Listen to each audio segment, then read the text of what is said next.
In the early 20th century, Namibia, then known as German Southwest Africa, became a German colony. This marked the beginning of a significant and often tragic chapter in the region's history.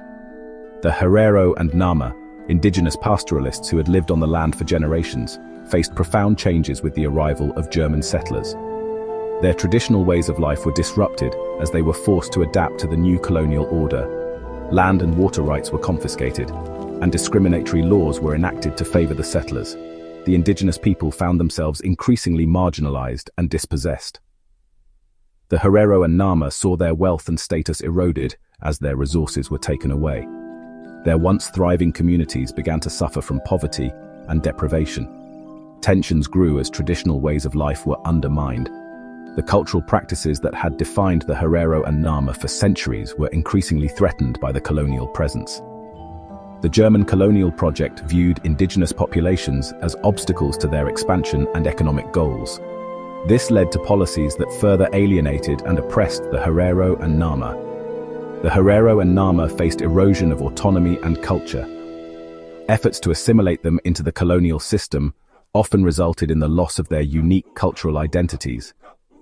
Discontent built towards a breaking point as the indigenous populations grew increasingly frustrated with their treatment. Protests and resistance became more common as they sought to reclaim their rights and dignity. The colonial authorities underestimated the depth of frustration among the Herero and Nama, leading to tragic consequences. The uprisings and subsequent brutal crackdowns left a lasting scar on the history of Namibia. In early 1904, the Herero, led by Samuel Maharero, rose against German rule. This marked the beginning of a significant and fierce resistance movement in Namibia.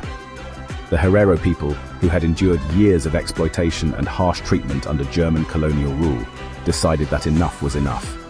This was a desperate response to years of oppression.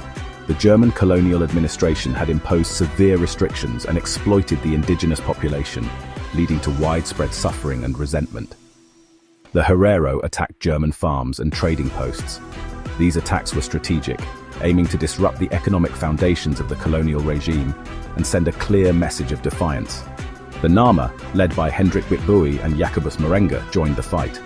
Their involvement added strength and momentum to the resistance, uniting different groups against a common enemy. Their autonomy was under threat, and they faced increasing encroachment. The German settlers were taking over more and more land, leaving the indigenous people with fewer resources and less freedom. The Herero and Nama fought for their land and freedom.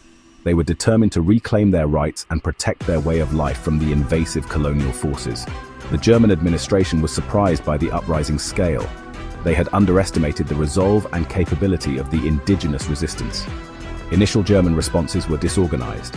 The colonial forces struggled to mount an effective counterattack, leading to confusion and chaos within their ranks. Herero warriors achieved early victories. These successes boosted their morale and demonstrated the potential for a successful resistance. The German military command in Berlin demanded a brutal response. Determined to crush the uprising, they planned a harsh and unforgiving campaign to reassert their control.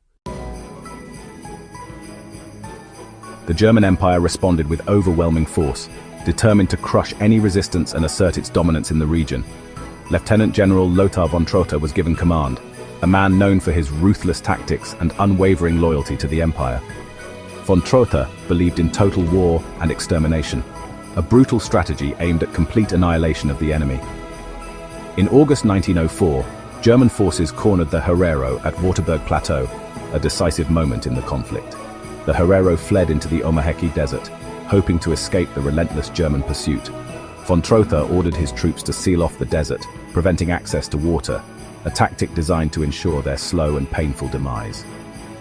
On October 2, 1904, von Trotha issued the extermination order, a chilling directive that marked a dark chapter in history. The order criminalized the existence of Herero within German borders, effectively sentencing them to death. German patrols hunted down Herero survivors, showing no mercy in their relentless pursuit. The desert became a vast, unmarked grave for thousands, a haunting reminder of the atrocities committed. For the Herero and Nama who survived, concentration camps awaited.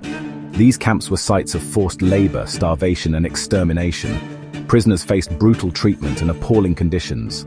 Food rations were kept at starvation levels. Sanitation was non-existent, leading to deadly epidemics. Forced labor was imposed until collapse from exhaustion. Shark Island became notorious for its high mortality. Medical experimentation was conducted on prisoners. The impact on the Herero and Nama populations was catastrophic. Up to 80% of the Herero and 50% of the Nama perished. The genocide's long-term consequences have been profound. Entire communities were wiped out, and survivors were dispossessed. The trauma has been passed down through generations. The genocide remained relatively unknown for a long time. Germany was reluctant to acknowledge the events as genocide. The voices of survivors were often marginalized. In recent decades, there has been a movement to raise awareness. Scholars and activists demand recognition and restorative justice. Remembering the genocide is crucial for acknowledgement and reconciliation. The fight for full recognition and reparations continues.